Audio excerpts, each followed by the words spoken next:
धन से हम तौलते हैं आदमियों को, क्योंकि प्रेम हमारे भीतर नहीं है।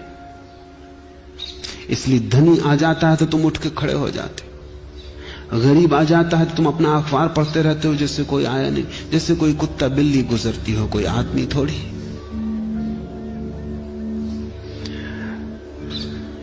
उर्दू के महाकवि हुए गालिब, बहादुर शाह ने निमंत्रण दिया था।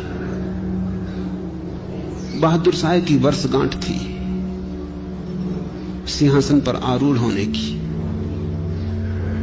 तो गालिब के मित्रों ने कहा, ऐसे मत जाओ, इन कपड़ों में तुम्हें वहां कौन पहचानेगा?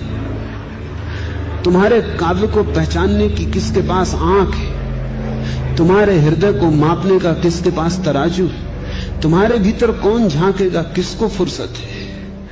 कपड़े ठीक पहन के जाओ, ये भिखाराना वेश पसंद नहीं पड़ेगा वहां, और असंभव न होगा कि दरवाजे से वापस लौटा दिए जाओ। फटे पुराने कपड़े एक गरीब कवि के, जूतों में छेद,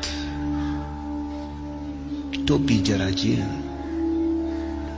पर गालिब ने कहा कि और तो मेरे पास कोई कपड़े नहीं है।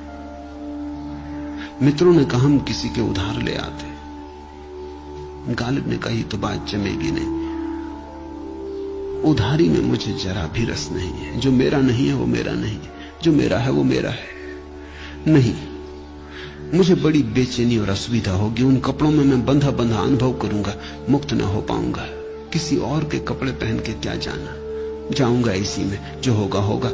गालिब गए द्वारपाल से जाके, जब उन्होंने कहा दूसरों का तो झुक झुक के द्वारपाल स्वागत कर रहा था, उनको उसने धक्का देके किनारे खड़ा कर दिया कि रुक अभी। जब और लोग चले गए तब वो उस पे एकदम टूट पड़ा द्वारपाल, और कहा, अपनी सामर्थ्य को ध्यान में रखना चाहिए, ये राज दरबार है, यहां किस लिए घुसने की कोशिश कर रहा है? तो उन्होंने कहा, घुसने की मैं कोशिश नहीं कर रहा, मुझे निमंत्रण मिला है। खीसे से निमंत्रण पत्र निकाल के दिखाया। द्वारपाल ने निमंत्रण पत्र कहा कि किसी का चुरा लाया होगा,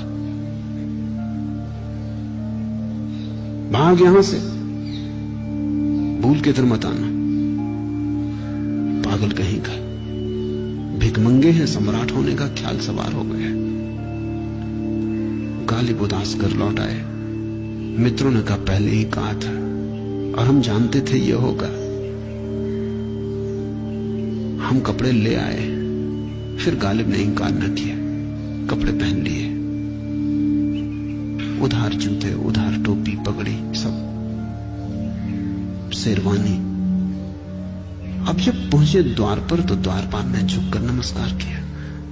आत्माओं को तो कोई पहचानता नहीं, आवरण पहचाने जाते हैं। बड़े हैरान हुए, यही द्वारपाल अभी झिड़की देके अलग कर दिया था, मारने को उतारू हो गया था। अब उसने ये भी न पूछा कि निमंत्रण पत्र, पर वो थोड़े डरे तो थे ही, पहले अनुभव ने बड़ा दुख दे दिया था। निमंत्रण पत्र निकाल के दिखाया, उसने गौर से देखा, उसने कहा कि ठीक, एक भिखमंगा इसी निमंत्रण पत्र को लेके आ गया था, यही नाम था उस पर। बामुश्किल उससे छुटकारा किया। भीतर गए, बहादुर शाह ने अपने पास बिठाया। बहादुर शाह भी कवि था, काव्य का थोड़ा उसे रस था।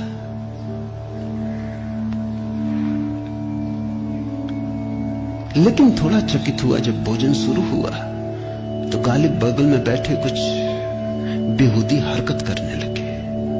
हरकत ये थी कि उन्होंने मिठाइयां उठाई, अपनी पगड़ी से छुलाई, कहा कि ले पगड़ी खा।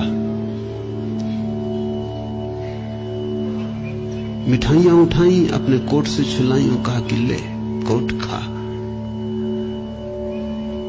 कभी थोड़े झक्की तो होते हैं। सोचा बहादुर शाह ने होगा, ध्यान नहीं देना चाहिए। शिष्ट संस्कारी आदमी का यह लक्षण है कि दूसरा कुछ ऐसा पागलपन भी करता हो तो इस पर इंगित न करे, घाव न छुए। वो इधर उधर देखने लगा, लेकिन ये जब लंबी देर तक चलने लगा और गालिब ने भोजन किया ही नहीं और ये कपड़ों को और जूतों तक को भोजन करवाने लगे, तो फिर बहादुर शाह से न रहा गया। शिष्टाचार की भी सीमा है। उसने कहा, क्षमा करे, उचित नहीं कि दखलंदाजी दूं,